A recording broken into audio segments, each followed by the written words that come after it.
will contribute to a more informed and nuanced understanding of the issue and hand at hand, and we encourage active participation, questions, and discussion throughout this webinar. We extend our sincere gratitude to our esteemed speaker. Without him, this event would not be possible. His expertise and willingness to share his knowledge is invaluable. Let us approach this seminar with open mind, respect for different viewpoints, and a shared commitments to seeking peaceful and constructive solution to the complex challenges in the Middle East. Without further ado, let's begin this enlightening journey of exploration, discussion, and understanding. Thank you for being part of this webinar, and we look forward to a fruitful and enlightening discussion. Thank you very much. Thank you, President Francis Sabalza. Our club, the Rotary Club of Cagitingan Cubao, is one of the 100 member clubs of Rotary International District 3780 or Quezon City. Now, let me already go to the introduction of our resource speaker. But before that, if you look at your screen, you will be able to see the Rotary International Statement. Secretary Ice, can you bring it to the first slide? Yung nakalagay 1 out of 4. Yeah. I know that you're reading this on your screens, but let me also read it for everyone.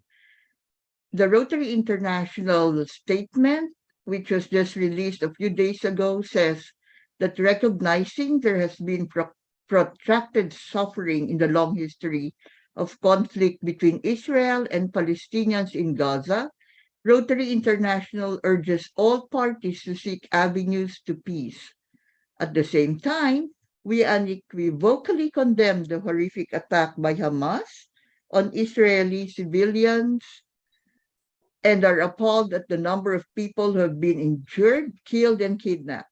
Rotary remains committed to working with our members, partners, and communities to find long-term, sustainable solutions that support peace and development in the region and elsewhere. So there are other parts of the statement, but I'm not gonna read that anymore.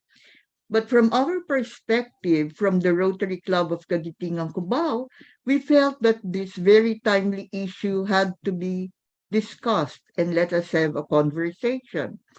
And we are very privileged that one of our honorary members, the Honorable Ambassador Retired Generoso Jean Calonge, had said yes to shedding more light on this issue.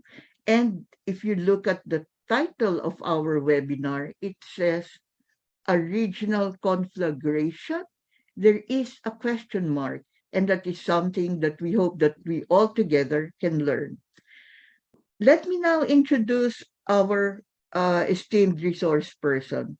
Ambassador Generoso Calonge is a retired career diplomat of the Philippines whose service in the Department of Foreign Affairs spanned almost 38 years. He has served in Philippine diplomatic missions, 5 of them as head of post in the United States, Russia, and United Arab Emirates, as well as in several DFA offices in Manila.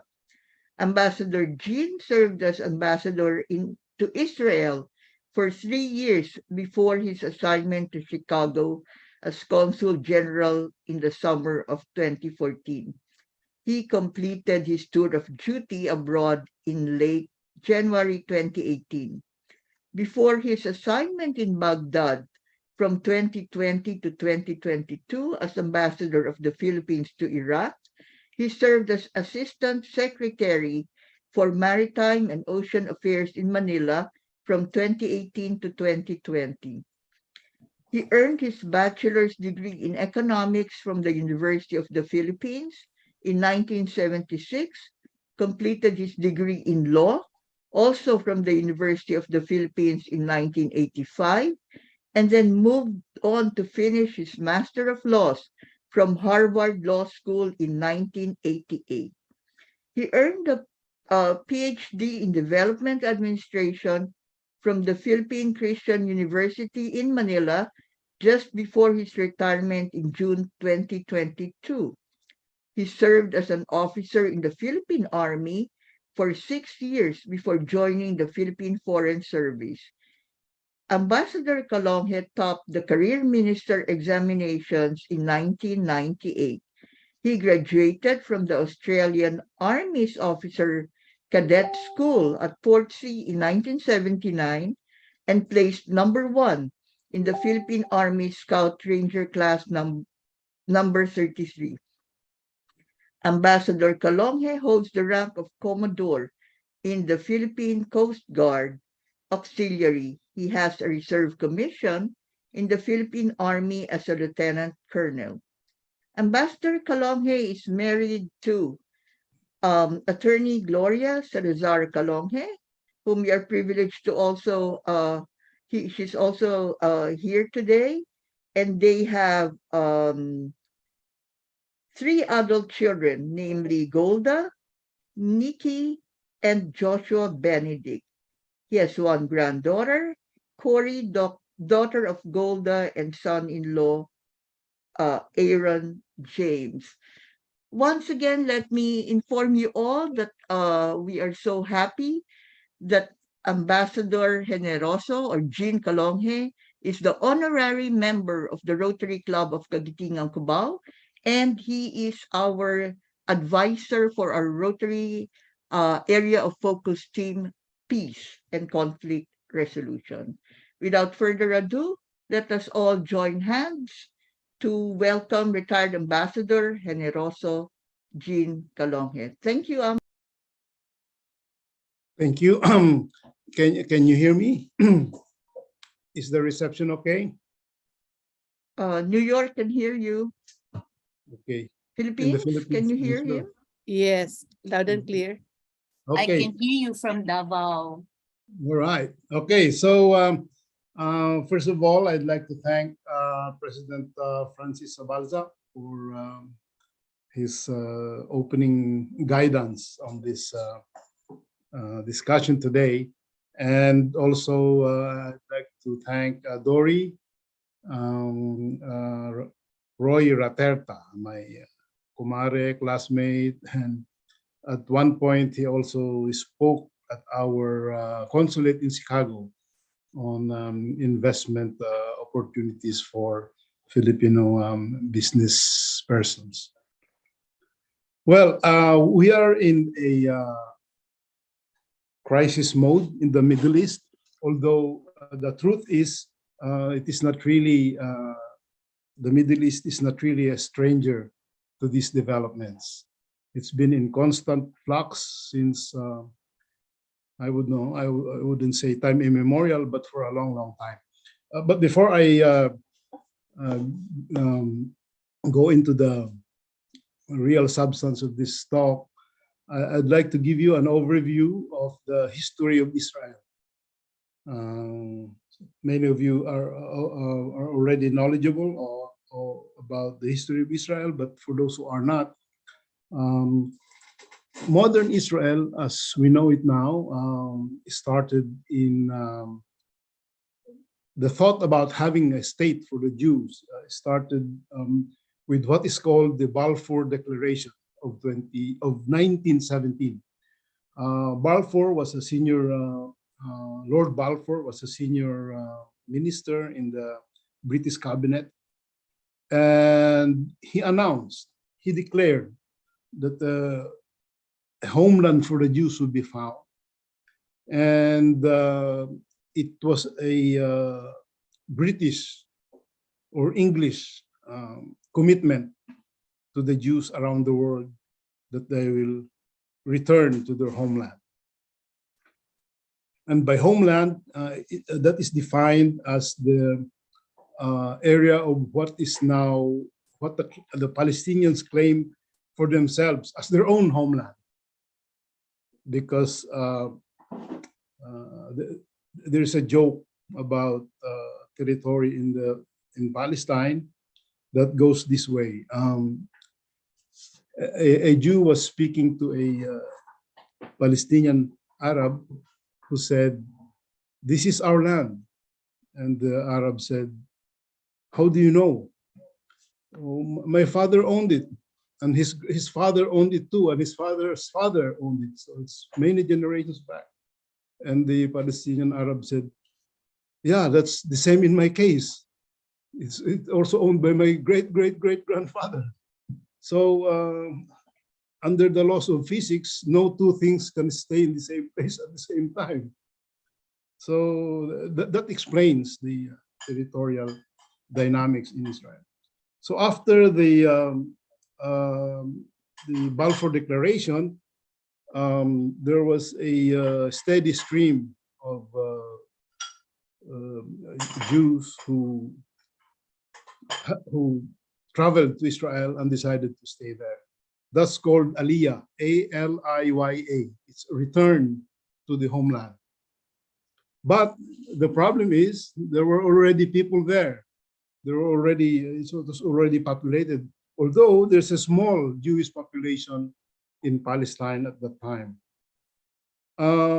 After the war, the First World War, the area that we now know as Palestine and Israel were mandated. There was a mandate given to the British to govern it. Now, if from that point, if we move backwards, there was already a Zionist movement in the late 1800s, whereby through wealthy Jewish businessmen and prominent citizens from all over the world decided that there should be, indeed, there should be a homeland for the Jews. And this drive was preceded by many incidents where maltreatment of the Jews has been prevalent. And one of them, one of the most covered events at the time was the conviction for treason by French Army captain named Dreyfus, Dreyfus, who was a Jew, and he was convicted unfairly, and what happened to him spread worldwide. And again, that provided the impetus, further impetus to the Zionist movement to return to the homeland. Okay, that's a quick overview how Israel, as we know it now, came into being. There are certain critical events in the history of Israel that you need to know. In 1948, May 6, I believe, something around that date, 1948, the state of Israel was declared independent by Prime Minister Ben-Gurion. And there was a UN imprimatur in this declaration by Ben-Gurion. In fact, we were among the few, we were among the first to vote in favor of the UN resolution establishing the State of Israel. This was in 1948. However, in that UN authorized move to establish Israel, there is what is called, and you hear this a lot, is stated in various contexts. It's called the two-state solution. The two-state solution says that the Jews and the Arabs should live side by side in two states in what is now Palestine and Israel. Immediately after Ben-Gurion's announcement, where is the map? I thought there's a map in our background here. The entire Arabic populations and countries surrounding Israel attacked Israel from all sides simultaneously. Of course, except from the Mediterranean side, because that's the sea. So Lebanon to the north, Syria to the northeast, further east is Iraq, to the right is Jordan, To the further right, I mean, southeast is Saudi Arabia, west is Egypt. They all attacked Israel, and I think there were even forces from as far as Morocco that attacked Israel.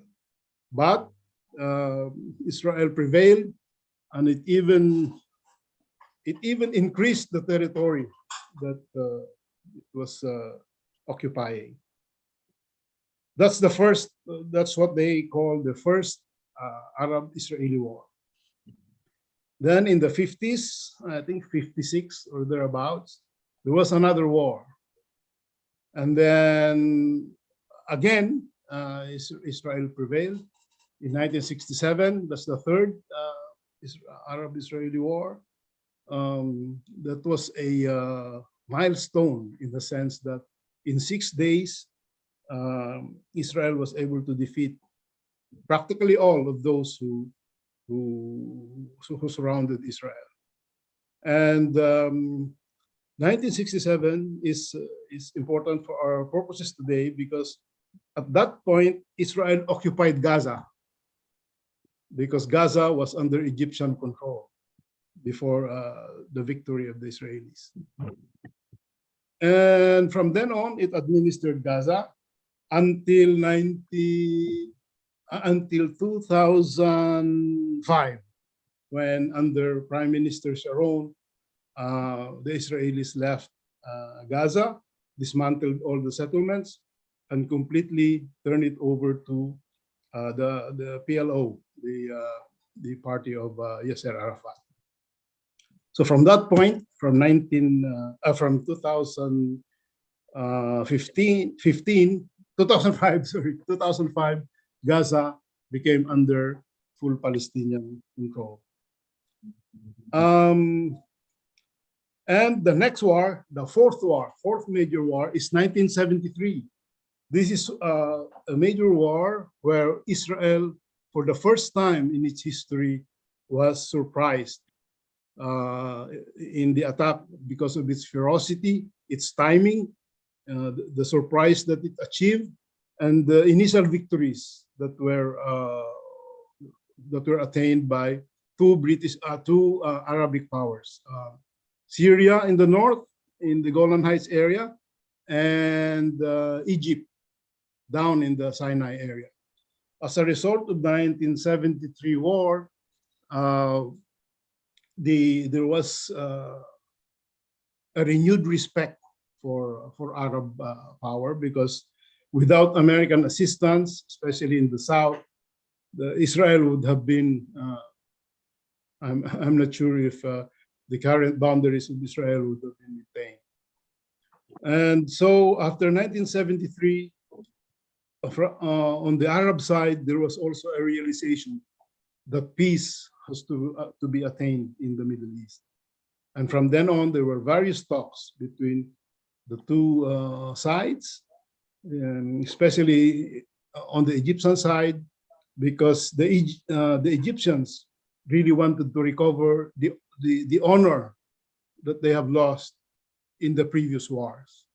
It was in 1973 that they were able to gain the momentum, the respect, and the eventually the favorable attitude that Israelis had for Egyptians. That was called the Yom Kippur War, and eventually peace was achieved through various discussions with Egypt, and diplomatic relations were established between the two countries, and borders were reopened in the south. And most importantly, Sinai was returned to the control of the Egyptians, with the proviso that Sinai would be demilitarized so it would not pose a threat to Israel. And Egypt agreed with that. In the north, the scenario was quite different. Israel was able to occupy. Yeah, thank you for the map. You see in the map in the north, Israel was able to occupy the Golan Heights. If you see Golan there, and eventually Golan was annexed by Israel as part of Israeli territory. Golan is on a high ground, and it poses a threat, a constant threat to the farmers in the Galilee region. Look at the Sea of Galilee and Tiberias there. That's overlooked by Golan. So Syrian artillery and Syrian rockets and mortars can be fired so easily in the Golan Heights. So Israel had to conquer it to maintain supremacy on the ground. So the result in the north compared with the south is quite different. Even today, Syria and Israel have maintained a belligerent status. They have not engaged in serious talks. They don't have diplomatic relations. And as a matter of fact, the United Nations Disengagement Observer Force is still there in Syria, near the town of Kunitra in the border. Now, with Palestine, there have been various talks, but the most, and I'd like to enumerate them quickly. We have the Oslo Accords, the Madrid peace process, the Annapolis talks, the Camp David peace accords, and eventually the most important discussions, in my opinion, is the Oslo Accords, because during the Oslo talks, there was a recognition of Palestinian self-government. Now we go closer to Gaza. With the recognition of Palestinian authority, there was an entity called the PA, Palestinian Authority, yeah, literally Palestinian Authority. And it was supposed to be governed from the West Bank, because the West Bank is much, much bigger. Here you see the map there. The West Bank is much, much bigger than Gaza. And the capital is in Ramallah, and it was supposed to be governed from there. However, a splinter group, we now call the Hamas. Hamas means Islamic Resistance Movement in Arabic. And it was established in 1987. And actually, it won in a legitimate election in 2006 and assumed power shortly after the Israeli withdrawal in 2005. So in the West Bank, the president is Abu Mazen, otherwise known as Mahmoud Abbas. And because of the militant nature of Hamas, there arose a civil war between the Fatah or the PLO and Hamas, and they left the West Bank and moved all their forces in Gaza, where they also on that side of the fence, so to speak, they expelled the PLO. So there was a bifurcation of the Palestinian administration, one in the West Bank under the PLO that was recognized by Israel later under the Oslo Accords, and Gaza, which is now under the control of Hamas. That's how Hamas government evolved. Now, I put the question mark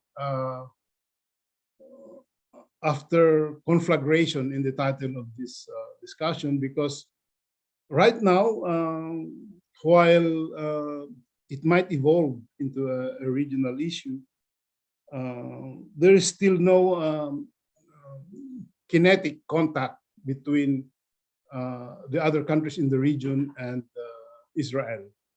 Kinetic meaning, actual fighting on the ground. It may evolve in that direction because of many side issues that are involved in the Israeli-Hamas situation. One of them is the Iranian nuclear program. It is believed that Iran can now proceed to acquire nuclear weapons, given a more favorable environment that can be afforded by the international situation. However, that is not so easily achievable by now because of the West's opposition to it and the constant IAEA inspections over that project.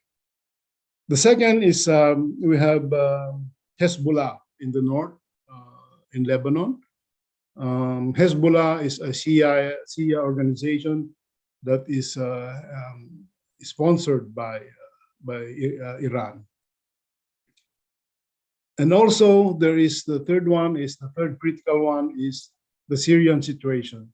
The Syrians have never recognized Israel, and from 1948 up to this day, they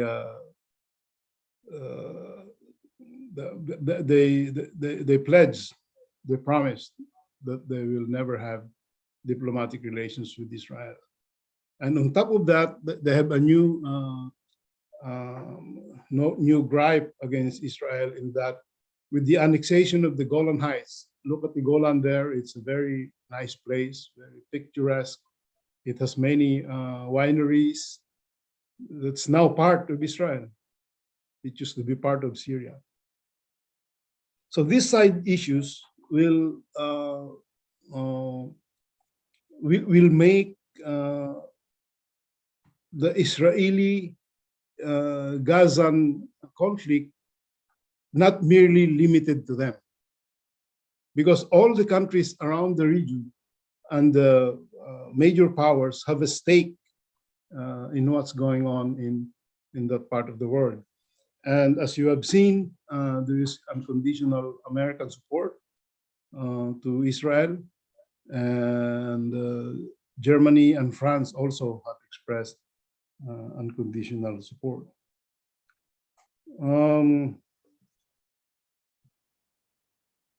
The regional nature of the conflict, if it will move in that direction, is not actually a new development, because from its very, very inception, the state of Israel already involved international participation. The UN approval, the attack by the Arabs the following day after its declaration of state, and the non-recognition of Israel, except after the diplomatic relations between Egypt and Israel, I think in 1979, when they succeeded in establishing relations. But these positive developments with Egypt, for example, was at a very heavy price, because the Egyptian president, Anwar Sadat, paid for his life when he was assassinated by extremists of I believe that the Muslim Brotherhood planned his assassination. Also, on the Israeli side, Prime Minister Yitzhak Rabin, one of the, I would say, more reasonable and moderate Israeli leaders, also paid for his life by having been assassinated by a Jewish extremist in I think in Tel Aviv. I've seen the place where he was killed. The international dimension can also be viewed from the desire of the neighbors of Israel to have it annihilated, and these have been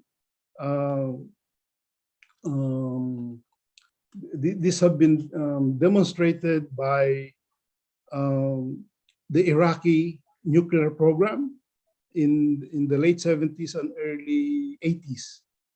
And as a consequence, the Israelis bombed the Iraqi nuclear reactor in 1981.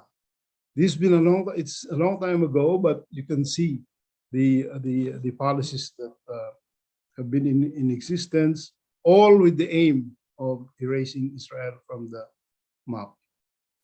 And also there's evidence of past Syrian nuclear programs and also past Egyptian nuclear programs that led to the assassination of their scientists. So Iran has the only robust nuclear program nowadays, and is considered by Israel to be an existential threat to them.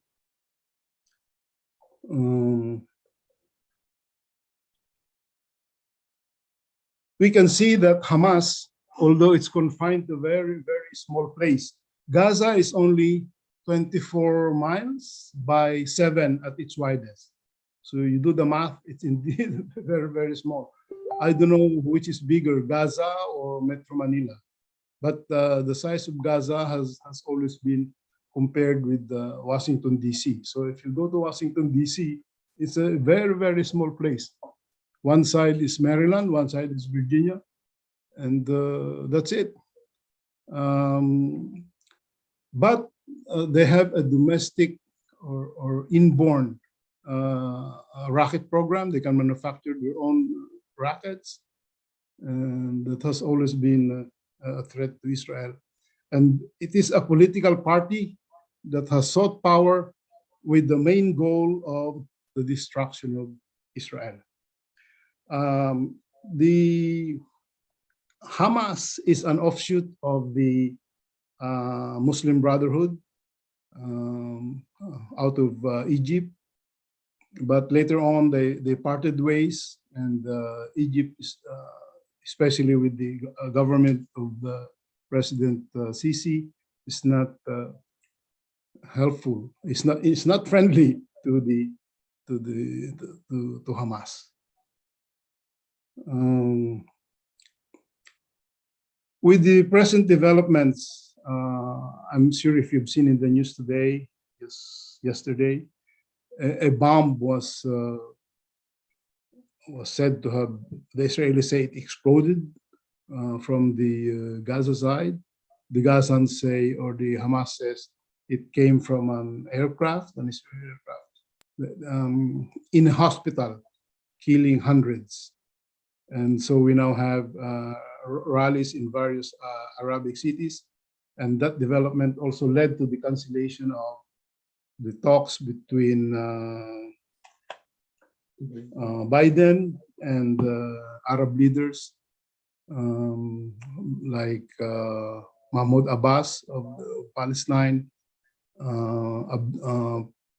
King Abdullah of Jordan, and President Sisi of Egypt. Those talks, scheduled talks, have all been canceled because of the explosion in a hospital in Gaza. So, but you may ask, why would, with its size, a very small size, why would Hamas attack Israel? And this is just my view, my personal view.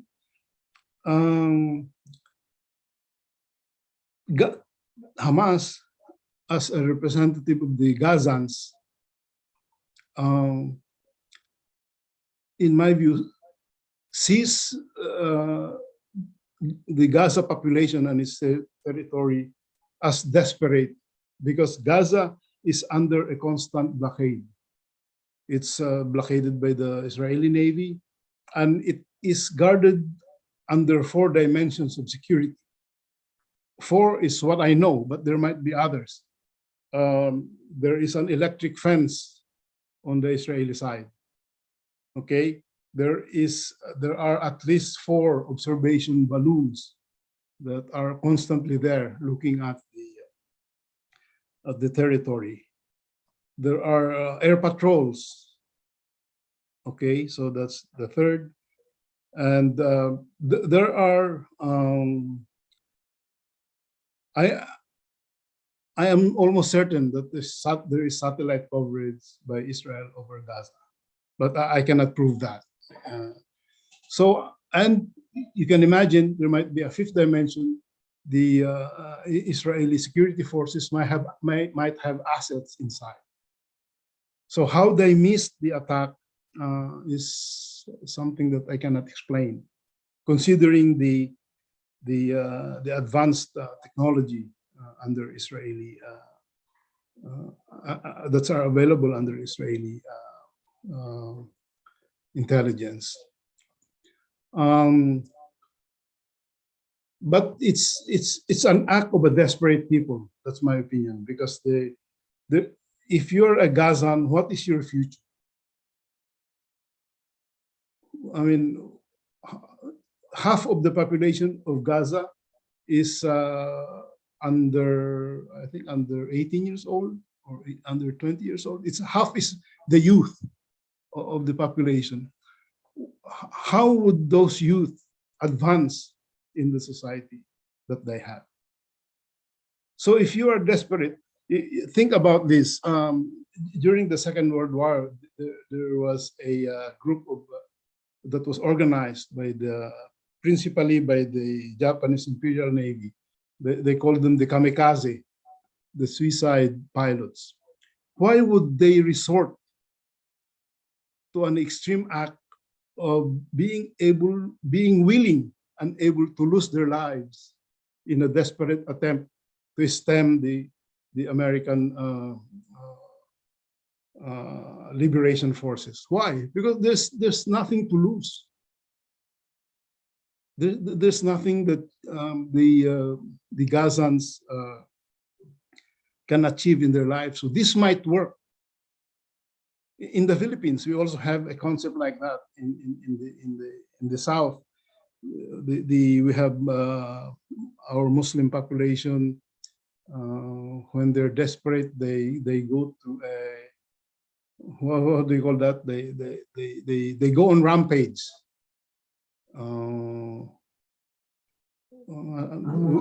Yeah, they run amok. They were called by the Spaniards as coromentados. Why would someone be willing to lose his life for a cause that he believes in? So that's just my opinion, because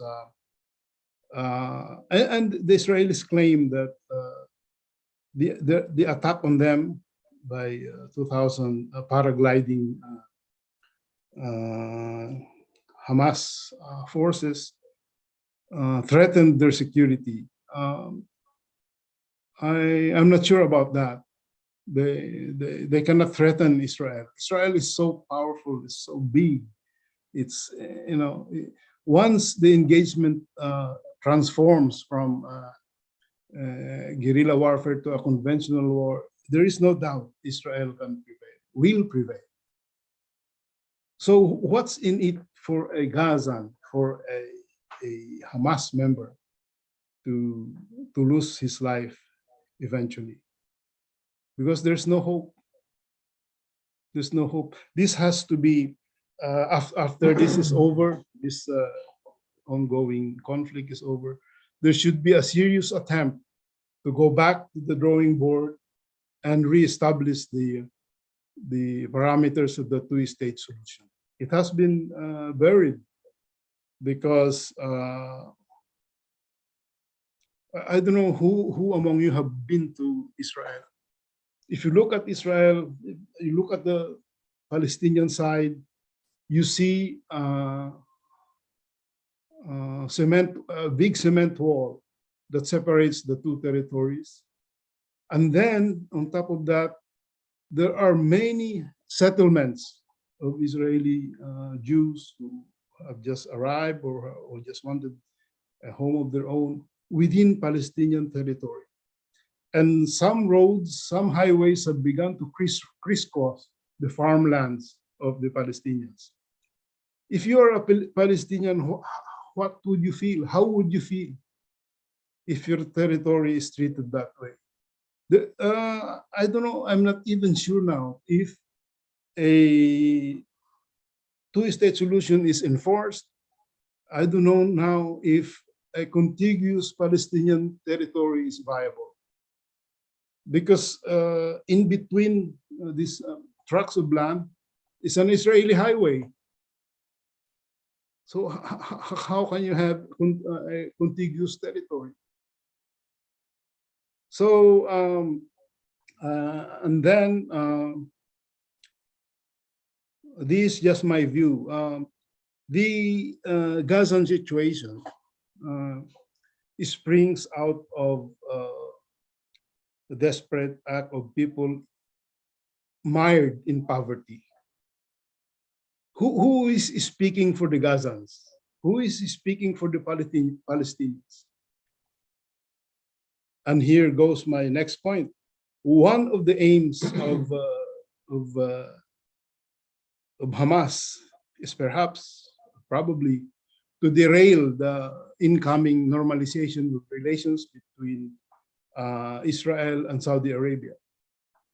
Because if that happens, that will be the end of the Palestinians and the Gazans specifically. And it is also in the interest of Iran to sabotage the forthcoming normalization of relationship between Israel and Saudi Arabia, because those two countries represent the leading edge of the enemies of the Iranian state. So this conflict might benefit them strategically, because they don't want Israel and Saudi Arabia of all countries would unite and be together in that region. It's the end of Iranians' goals of becoming a regional power. I don't know, I've spoken so long already. I think I would like to hear your questions, your views, your opinions. Just look at the map and you can interpret it as geopolitically as you can, because indeed it is an international problem. Jerusalem is holy to the three major religions. One of the drafts of the two-state solution says that Jerusalem is supposed to be an international city. We all own it, all of us, those who belong to the three major religions. But it has not evolved that way. I have seen a document where our vice president then, who became our president, Carlos P. Garcia, was part of a delegation that went over there and had talks on the status of Jerusalem. But those were idealistic times, and Israel now, including East Jerusalem, which was conquered by Israel in 1967, is now fully under Israeli control, except that the Al-Aqsa Mosque is given as a concession to the Jordanians because of religious reasons. Okay, so can I hear from you? Did you get anything from this discussion or a monologue? That's fine, Aba.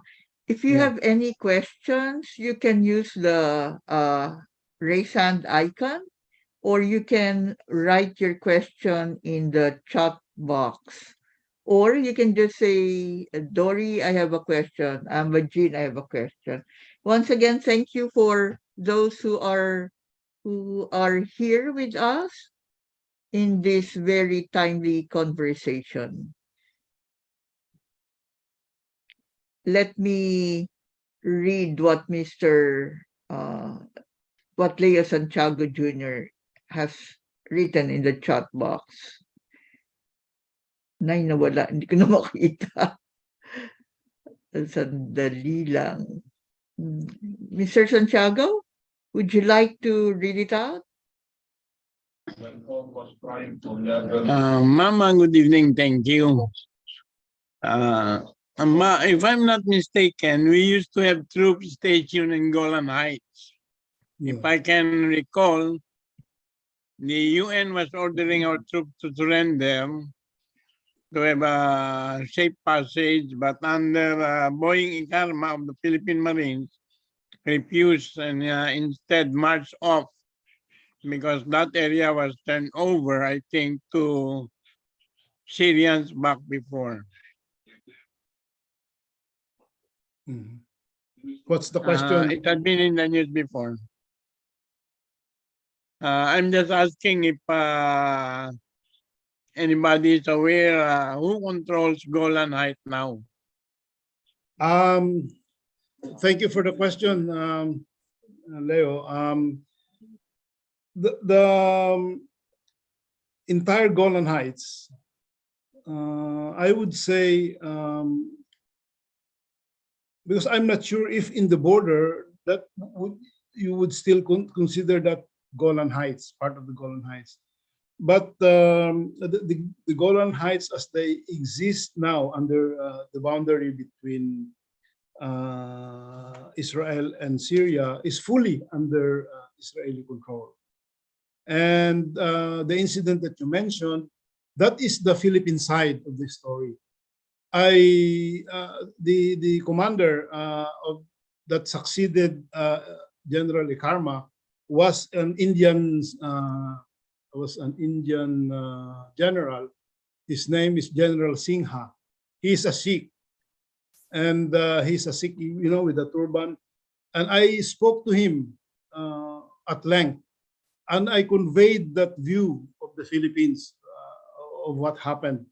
And he said, no, Ambassador. He said, I cannot do that. I cannot order troops under my command to surrender their weapons. And because he said he has been a division commander in the Himalayas, and he knows how to control troops. And I don't know. I'm not saying that I don't believe the Philippine side, but in my view, in my opinion, because I've spoken to the views of the other side, I'll take our version of events with a little grain of salt.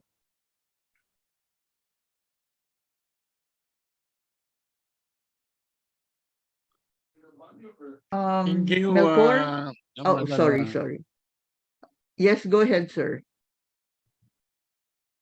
No, I just think Ambassador, man. Yeah, thank you very much. I see one of our law school classmates, Melchor Verata, raising his hand. Congratulations. Melchor? Yeah, Jean, congratulations. Bakit? Anong nagawa ko? Ganda ng report mo, discussion mo. Doon sa report mo, wala ang Turkey. Kasi sa Bible, diba, the north of Israel is Magog and Gog is Turkey. What's the possibility of Turkey joining this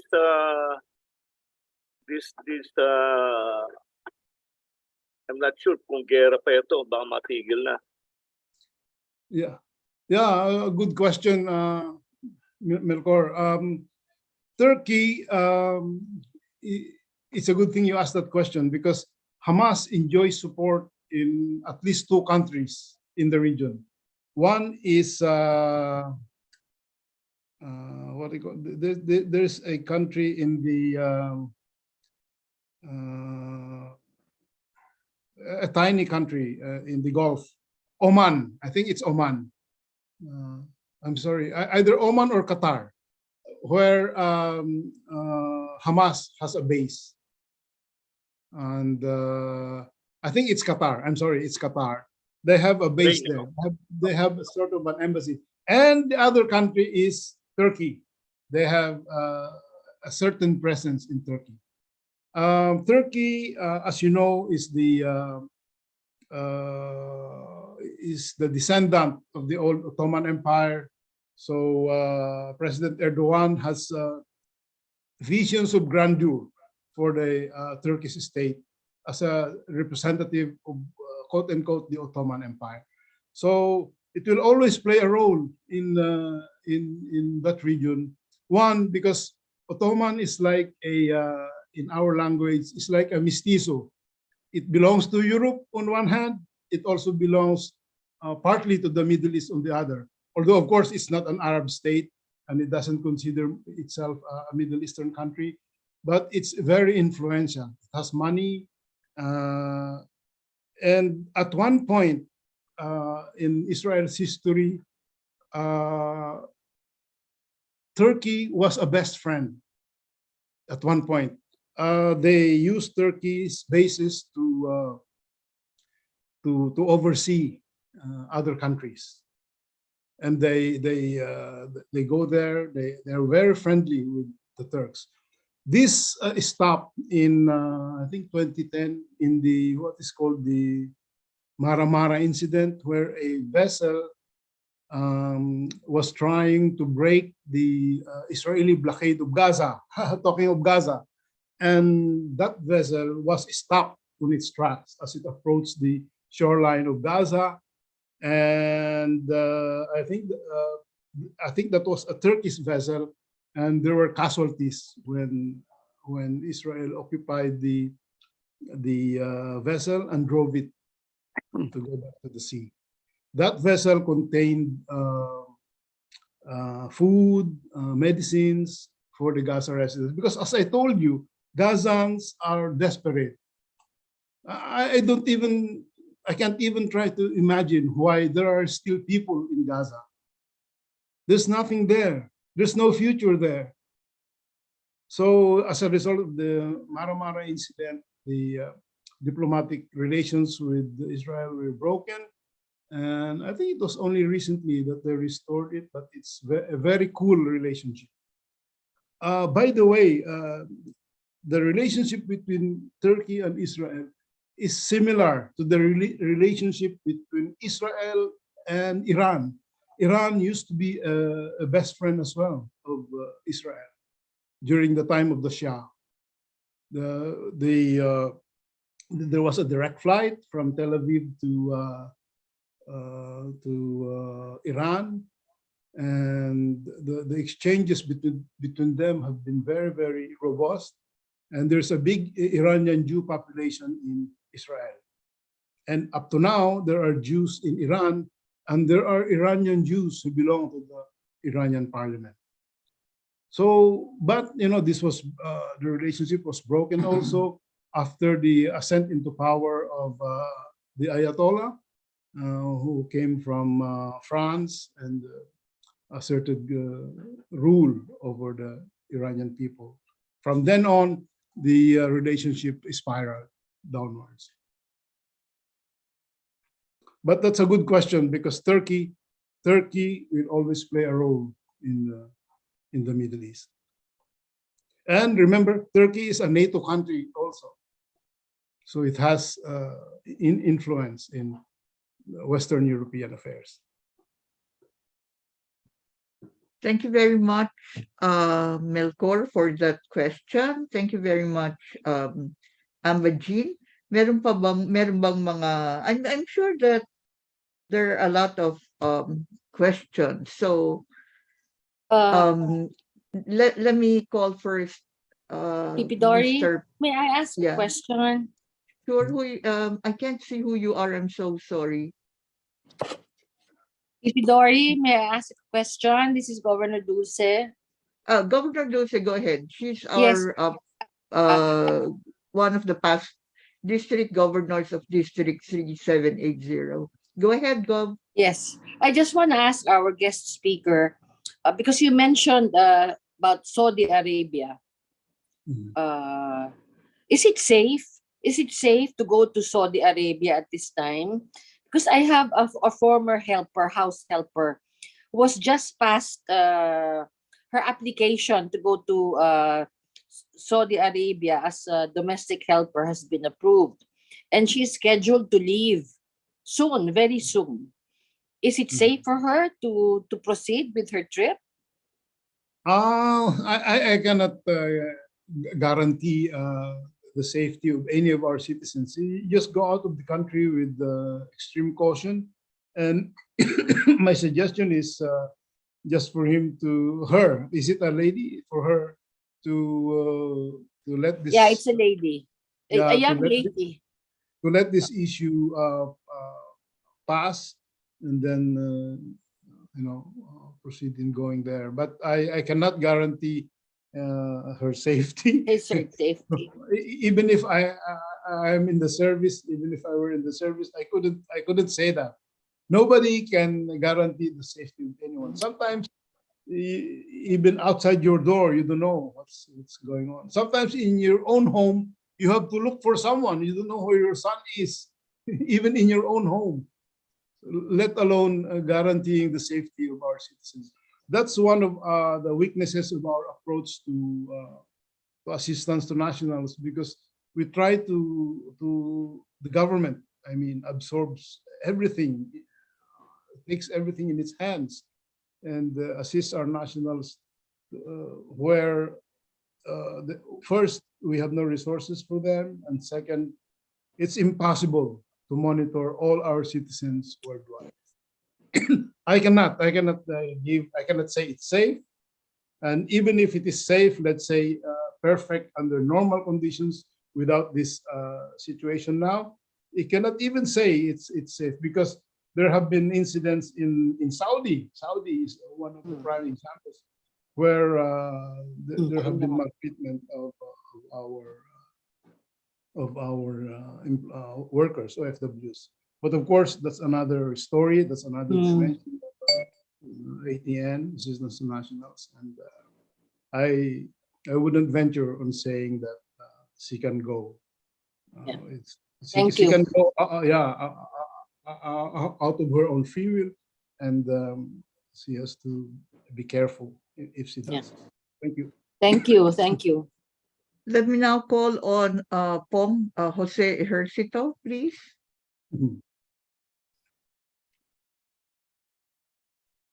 Good evening, Ambassador, and good evening, Dory. Thank you for your very enlightening talk about Israel's war. No, Mhm. I have two questions. Number one, what could be the tipping point for when the other Arab nations around Israel will join the conflict militarily? That's the first question. And number two is, in what way can Russia, the conflict of Ukraine and Russia, change the dynamics to make it more favorable for a victory by the Arabian side Okay. in this Yeah. conflict? Okay, yun Okay. lang. Yeah. Thank you, Thank Aba. you. Thank you, Pong. It's good to see you here. It's been a long time. First, on your question, what is the tipping point whereby the Arab nations will join the fray, so to speak? The Arab nations have always been in the fray.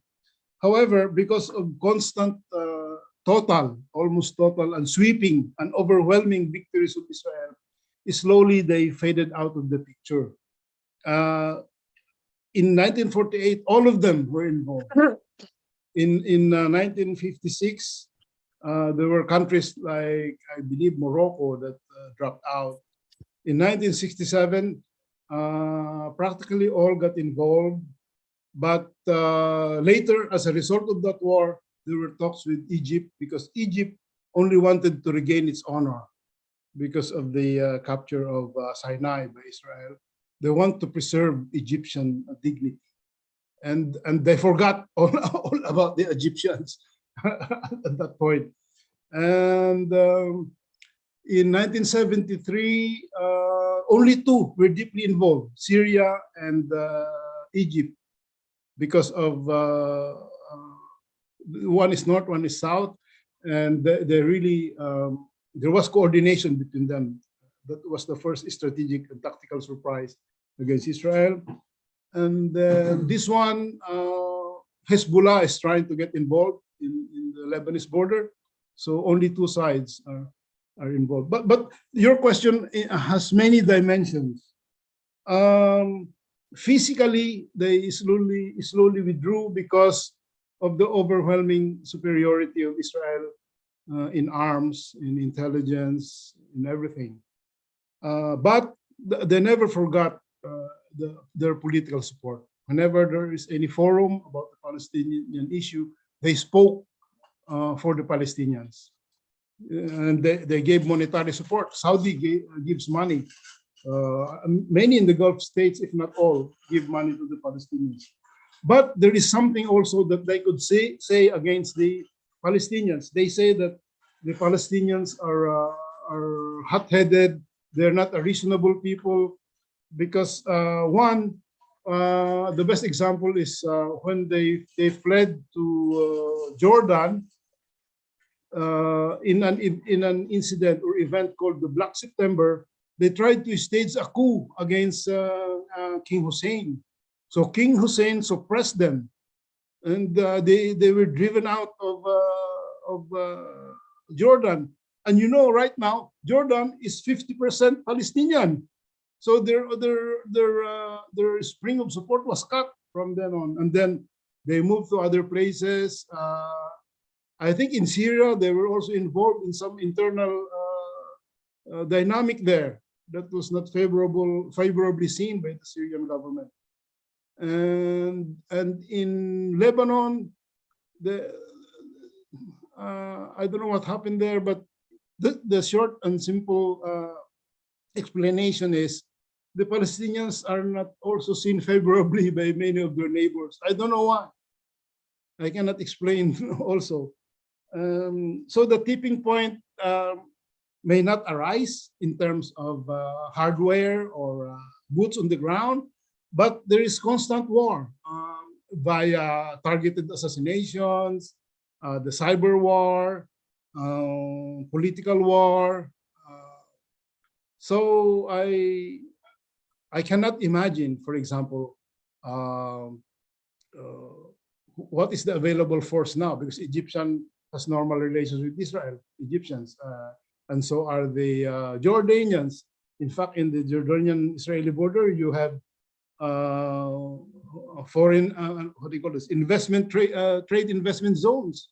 So I don't think the Jordanians would like to lose those investment opportunities from Israel.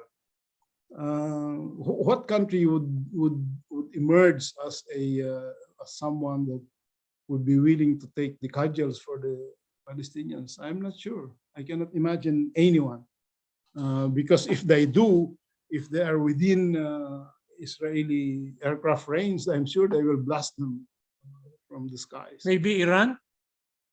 Iran is a bit too far, but yeah, that's possible. But in fact, there is evidence that there is Iranian presence in Hezbollah in terms of advisors, equipment supply, inspiration, the Shia ideology. Yes, Iran, but it's too far to get engaged. And if that is done by Iran, then it will expect Tehran to be devastated.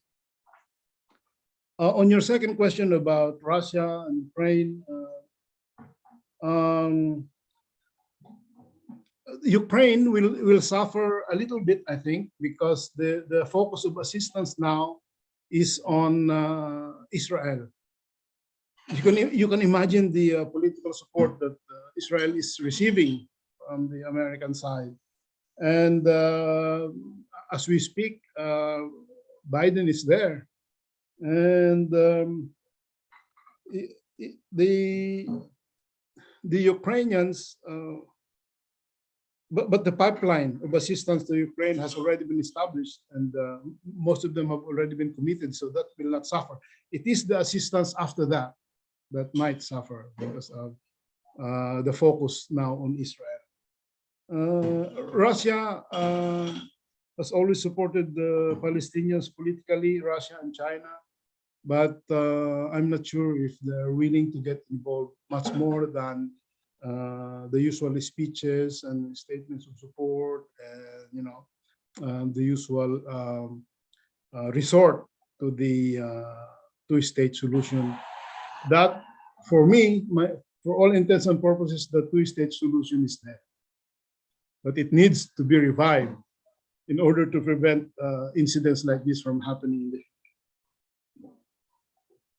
Thank you, Pong. Let me now call on I'm sorry if I'm gonna use a wrong title.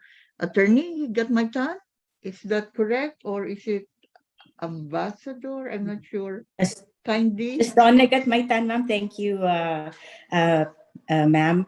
Thank you also to Ambassador Jean for that very comprehensive and interesting lecture on what's happening right now in Israel and Gaza. Sir, my question is, do you see this conflict simmering down within the next 30 or 60 days? And or do you see it escalating? And what role can the US and China play in at least having a ceasefire in the area? I hear that President Biden is in Tel Aviv right now. Yeah. Yes, and also, sir, another question is, do you think Israel will annex Gaza as it did the Golan Heights? Okay. Thank That's you, it? sir. Okay. Yes, sir. Thank you. Yeah, okay. I'll answer the last question first. I'm not sure if it has the disposition to annex Gaza, because they left Gaza. They already occupied Gaza from 1967 to 2005. They completely left Gaza. They dismantled the settlements. They asked all the Jewish population to leave, and they left, and they just built a fence there. So I'm not sure. I don't think they will do that. And annexing it is out of the question, I think, because what is the benefit of annexing Gaza? You will have a very restive population. You have to start from the scratch. With the way bombings are being conducted now, you will rebuild all over again. So I don't think so.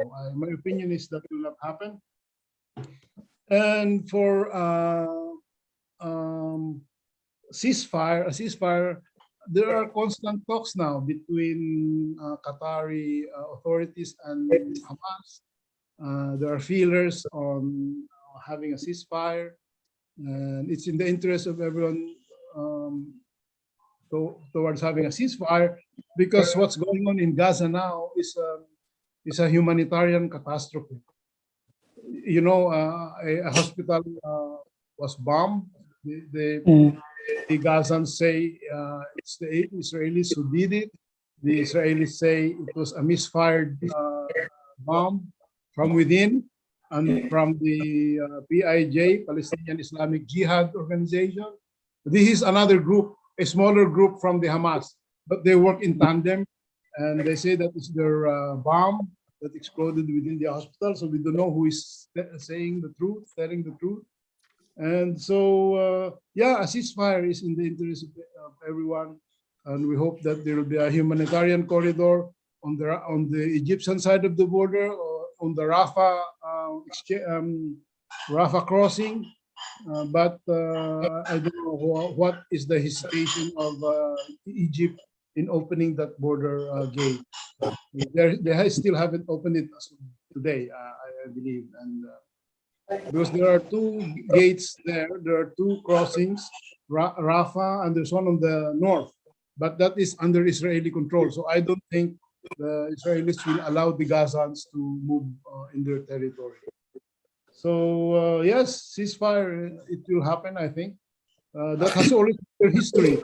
In all the Hamas-Israeli conflict, after fighting, let's say a month of fighting, they will engage in ceasefire. But according to Prime Minister Netanyahu, this time it's different, because they intend to root out and eliminate Hamas for good. So take a little bit longer, but in many Arab capitals now, even as far away as Tunis, the rallies denouncing Israel for what they claim to be the bombing of that hospital where hundreds have died. On your question about the conflict ending between 30 to 60 days, Israel or Palestine is otherwise known as the Holy Land, and in that place, prophets lived. All the prophets in the Bible have lived there. But the skill of prophecy, I have not been able to learn. So I cannot prophesize. So whether it will be between 30 to 60 days. But my view is that the conflict will not reach 60 days. If it will not worsen, if it will not worsen into a real regional conflagration. Thank you very much. Let me just read something that Divine Pasial wrote in the chat box. By the way, she is based in California. She's the president of the Rotary Club of Maharlika Modesto. She wrote, hearing that it could be due to desperation why Hamas did the attack. Can you share your thoughts on how to deal with them and prevent this event? Yes, thank you for that question. My opinion is that the old proposal for a two-state solution has to be revived. Let's give the Arabs, the Palestinian Arabs, a breathing space. The two-state solution would give them a homeland of their own, and the restoration of what is called the Green Line. And this one is a very, very strong bone of contention that the Israelis oppose. They don't want to go back to the Green Line. The Green Line is the boundary between Israel and its neighbors, and its Palestinian neighbors, that was recognized before the 1967 war. So many things have happened since then. So many constructions that were Israeli have happened since then. And so I don't know, I'm not sure what is the starting point of a two-state solution. But a way must be found to give recognition to the Palestinians, the Gazans, but they are also human beings. Because when I was there, I really I pity them, because they have been dehumanized. They have been, what Hamas did 2 weeks ago was appalling. No human being can even imagine doing them. Killing, allegedly killing babies and old people. But that happened once. I'm not justifying the attack. Okay, please, I'll make it clear. But in the Palestinian areas, that is a day-to-day occurrence. To them, every event that they have contact with the IDF, Israeli Defense Forces, or the border police, it's an existential day, every day. Every time they pass by a checkpoint, every time they go home, because a number of them are allowed to work in Israel and they have work permits. So it's very dehumanizing. Imagine if you have a piece of lot and somebody builds a house in your lot. Try to imagine that. The construction of what do you call it, settlements, and then suddenly there's a highway that links the settlement with the mainland. Try to imagine that. You have a small piece of land that your father or grandfather gave you, and then somebody would construct a house there, or a pig pen, or what, in your lot. and then you have no authority over it anymore, and there will be a fence around it. Try imagining that. And that is happening to them. That has happened to them over the years. There must be a recognition that they're also human beings. Nobody would be willing to kill himself for a cause if there is a remedy, if there is an appropriate solution. You only go to the extremes if there's nothing more.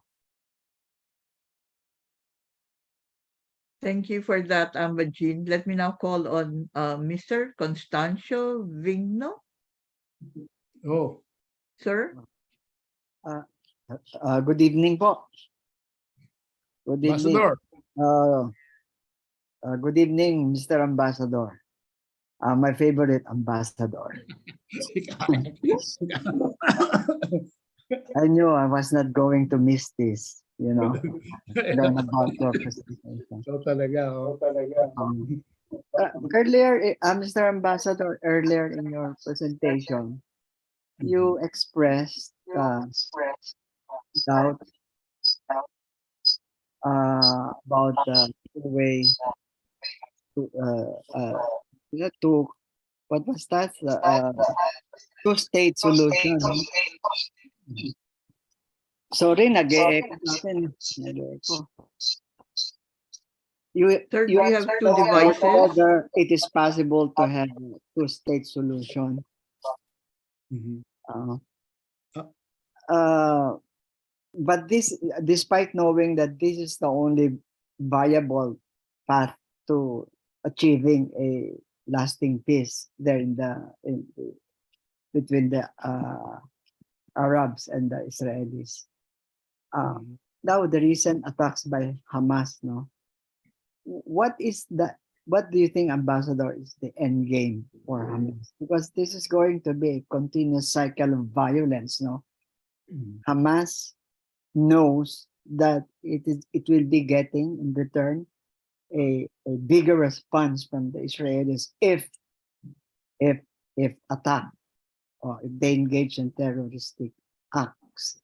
What is the end game for Hamas, despite knowing that the Israelis would respond immediately?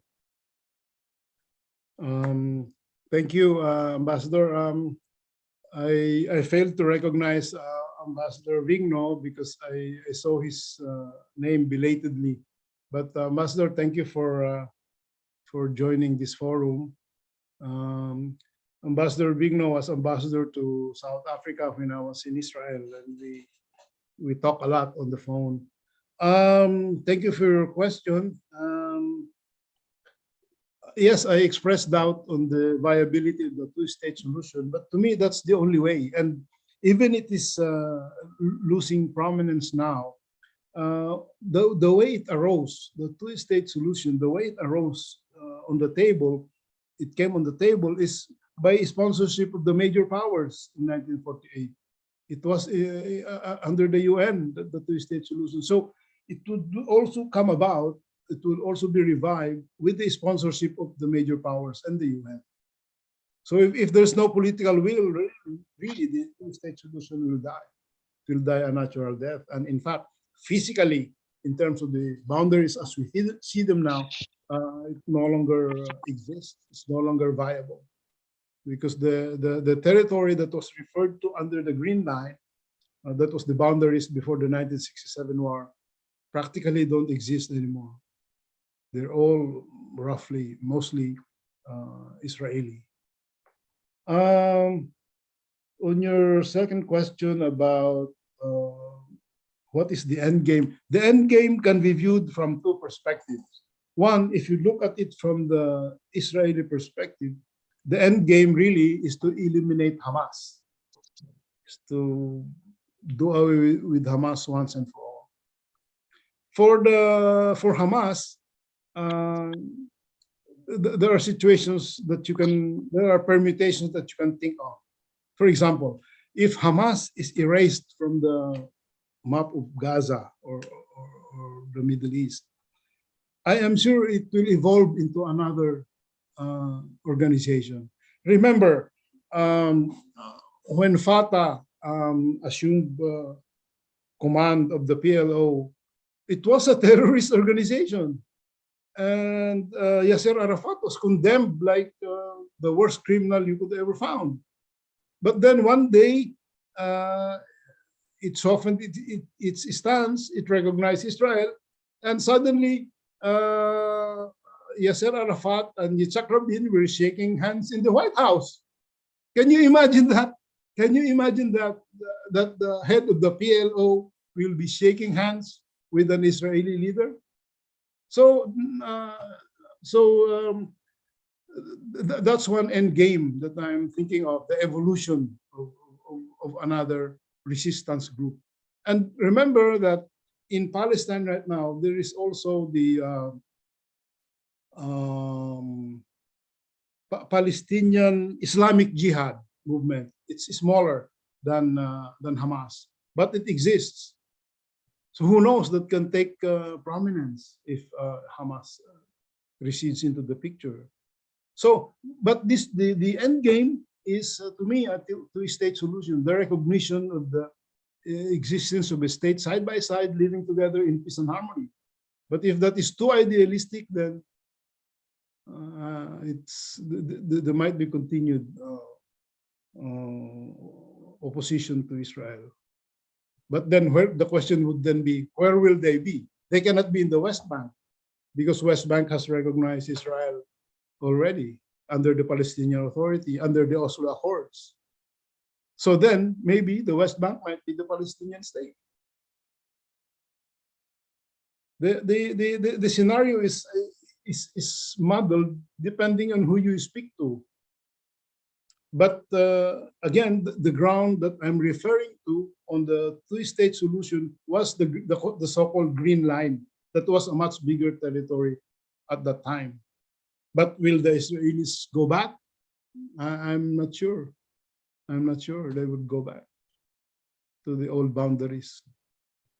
So it's there's no crystal ball in this, because the Middle East is a place where unpredictability is the name of the game. The scenario that I mentioned about Yasser Arafat shaking hands with Yitzhak Rabin, and by the way, Yitzhak Rabin paid for his life when he shook hands with Yasser Arafat.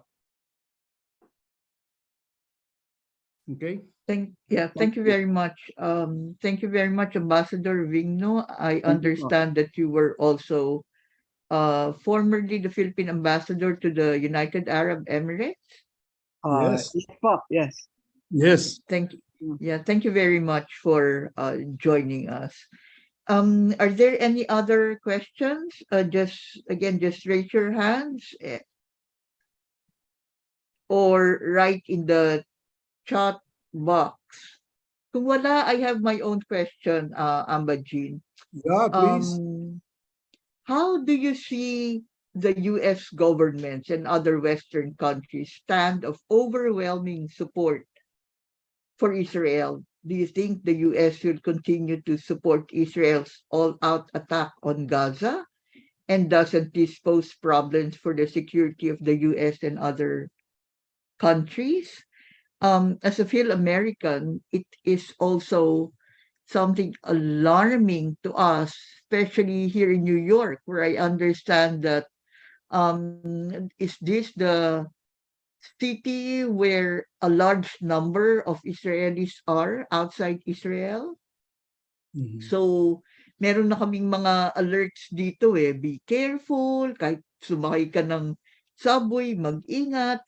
But beyond the personal concern for our safety is, of course, the global, and we're very curious about it. Mhm. Okay. I can answer that in three dimensions.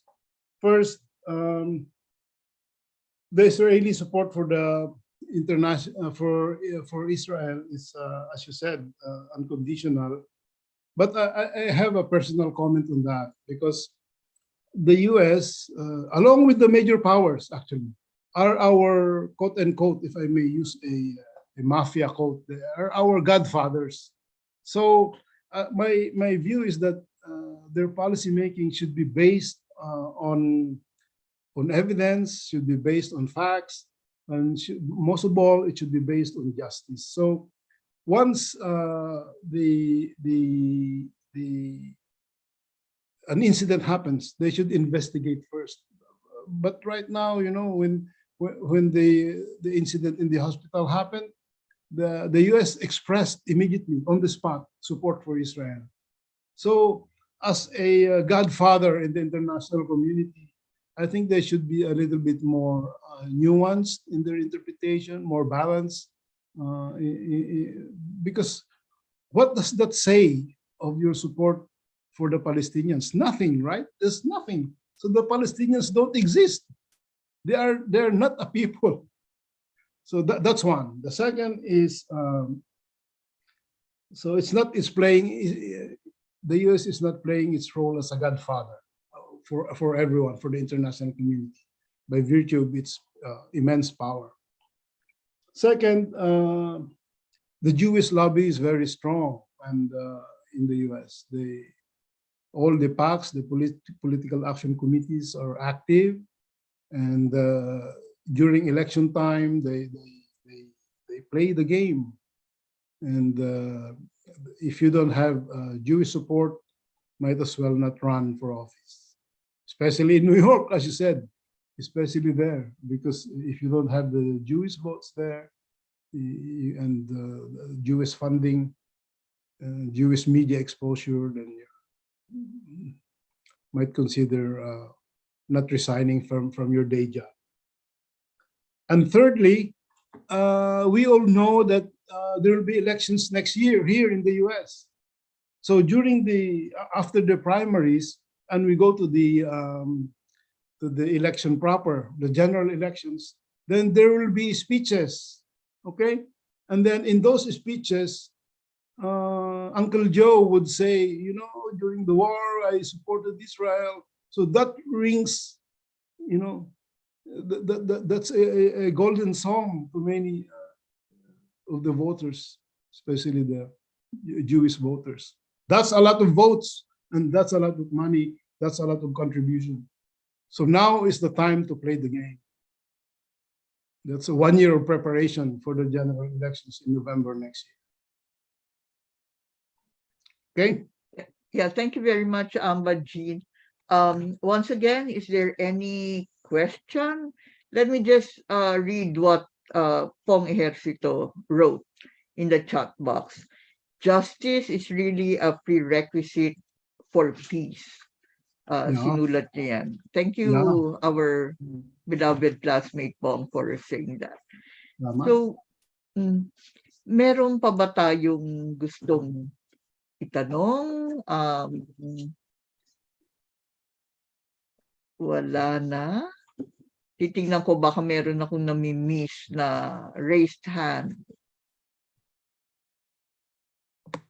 Siguro prior to any other question, our club secretary is requesting that we have our picture taken now for posterity. Check eyes, should we? Pwede ba tayong magpa-picture muna? Habang nandiyan pa ang ating mga kasama, may galing Davao. Once again, hi Rose. Merong nasa Italy at merong nasa California at iba-ibang parte ng Pilipinas. Secretary I, should we already take the picture? What do we do? Hindi ako marunong sa mga ganito, yung mga first page, second page. Wala? Ano po, first page po. Paano namin alam kung anong page kami? Hindi mo alam. Random po. So lahat. You just smile in all the pages.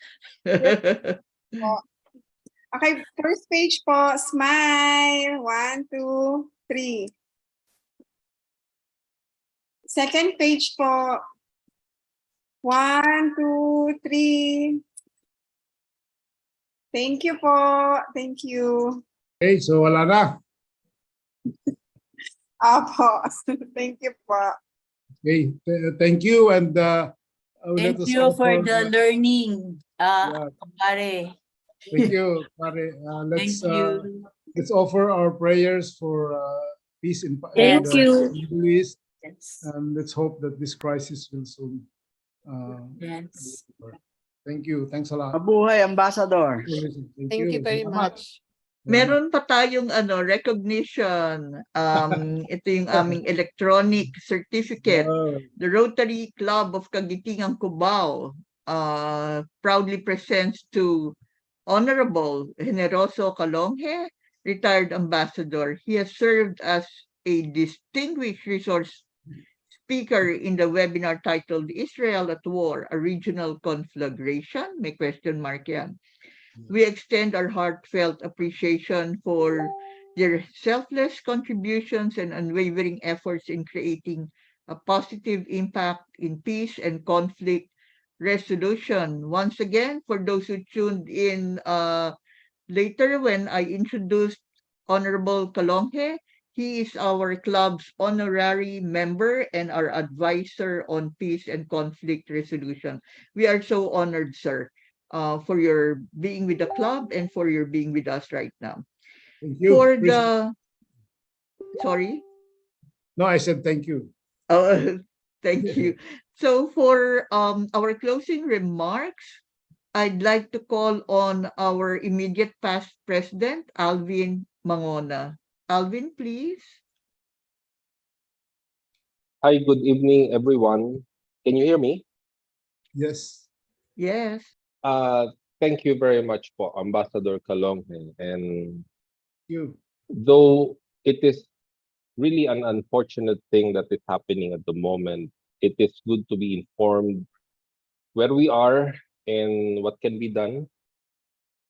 But at the same time, we only can pray about it. And let's continue praying for both, in fact, from both sides. And I can only say, may God be with us all. Thank you very much for your time and for giving us that very nice information and background. Thank you. Thank you, IPP, Alvin. Thank you and po. Nasa Thank you. YouTube ito, so we'll also send you the link. I'm not sure about, basta i-send namin kung sino man ang ma-reach namin about the YouTube link. So once again, thank you. Pres, Is there, sino yun? ay Meron sorry kang po. Baka pwede pa magpa-picture para sa project. Report lang. kakatapos lang nating mag-picture. Ay sorry po. Ay sorry po. Sorry po. Late na po ata ako nakakabol. Hawak ko anak ko eh. Sorry po. No probs. Sino ito? So we can send you the Anak picture. po ko ni Sara Estanislao. Okay. Papadala na lang sa'yo ni Secretary Ice. Okay. Let me see their other messages sa chat box. Ayun. Thank you, Sis Dory, for the invitation. Ma'am Gatmaitan, thank you too for gracing this occasion. So, Francis? President Francis? Yes. The meeting is now ready for your adjournment. Thank you po sa gandang topic at very timely. And marami din ako natutunan. Although I want to ask question pero habol mo. Okay din na. Pero na-answer naman yung mga ibang ano. So I now call this webinar adjourned. Thank you. Thank you very much to all. And sa muli nating pagkikita. Thanks, Amba. Thank you. Okay, bye-bye. Thank you po. Thank you so much. Thank you. Thank you, sir. Thank you. Thank you po. Thank you. Bye to all. Bye.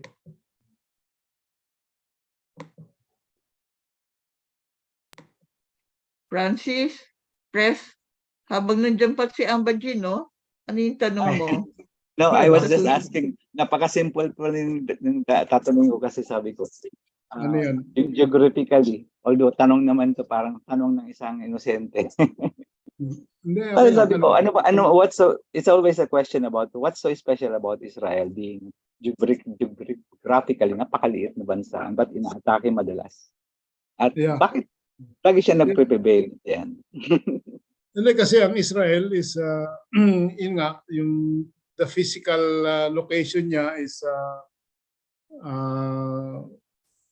it's in the crossroads of major civilizations. You remember that in history it was occupied by the Babylonians. Yeah. It was occupied by the Persian Empire, and especially Jerusalem, that is holy to all the three major religions: Islam, Christianity, and Judaism. And it's a place where people congregate for pilgrimages to retrace their roots in a religious sense. And for us, if you are Christian, the crucifixion of Christ happened just outside the walls of Jerusalem. So it's and now in recent memory, since the 70s, Israel has been known to be a country that is full of innovation. It's a high-tech country. It's a very intelligent population, and they are good in warfare because their intelligence gathering is superb, and they have support from countries like the United States, and their worldwide Jewish population also have a stake in the survival of the state of Israel. So Israel is not known for its size, meaning it's small. It's generally known, but that's not the way the world sees Israel right now. It's full of inventions. If you go to the Haifa Tel Aviv corridor, as you approach Haifa from the highway, you will see many high-tech buildings there. I'm very curious, and it's a spectacle for me to see the various companies there, mostly technological companies that spring in that area, and that is within range of Hezbollah rockets. But why do they remain there? In the Philippines, whenever there's something that happens that's not very pleasant, they would say, "Oh, don't go there. It's not safe." Like if you go to Zamboanga, they would say it's not nice to go there. You might be hurt. But in Israel, especially in the Haifa region, that's close to the Lebanese border, you see all Microsoft, name it, it's there, and they have excellent hospitals. I have seen one of their underground hospitals that can withstand any conflagration above ground. So they're good because they put premium on education. They study hard. Their upbringing in using the Torah as the religious tool encourages debates, encourages exchange of information. It's opposite our learning environment in the old days. As I was growing up, if your grandmother says this, you're not supposed to question it. That's the way we were supposed to be raised, because people want us to be obedient, compliant, appliant. But to them, no. Before you reach the age of, I think, 12 or 13, that's when you go to bar mitzvah. That's your introduction to society. For a woman, that's called debu in our sense. Before you reach that age, you're already good in argumentation. That's why they say that they're a very argumentative people, because they really like these polemics. They want to exchange information. They want to question the parameters of what you're saying. Let's say if you see this, if you say this, they will say, what about the opposite? What about the middle ground? So, and in that regard, maybe they are the same with the Palestinians because they are relatives. The Arabs and the Jews have the same father, Abraham, but the father of the Arabs is Ismail, as you know, and Isaac for the Jews. So they have the same upbringing, maybe. I don't know if that's the way they are. So they are very argumentative. They question everything. If they don't want something, they resist it. They show it. But if that energy is diverted towards learning, that's an excellent way of approaching the world, I think. So look in New York, most of the lawyers and doctors, a lot of them, not most, but a lot of them are of the Jewish faith. Property owners. Yeah. Yeah, that's Gusto right. nila talaga ng lupa. Gusto Real nila estate. ng property. Yung media, hawak nila. Maraming doon sila. Dyaryo. Yeah. Okay. Buti na tanong mo pa rin, President Francis. Saka buti hindi na turn off yung ating video. Kaya na-capture yung beautiful question and the beautiful response. Amba Jean, si President Francis ang ating lead ano tawag dito? Lead member dun sa ating peace na raft, yung Rotary Area Focus Team. Kaya magkikita pa kayo, di ba? Through cyberspace or through this. So once again, thank you to everyone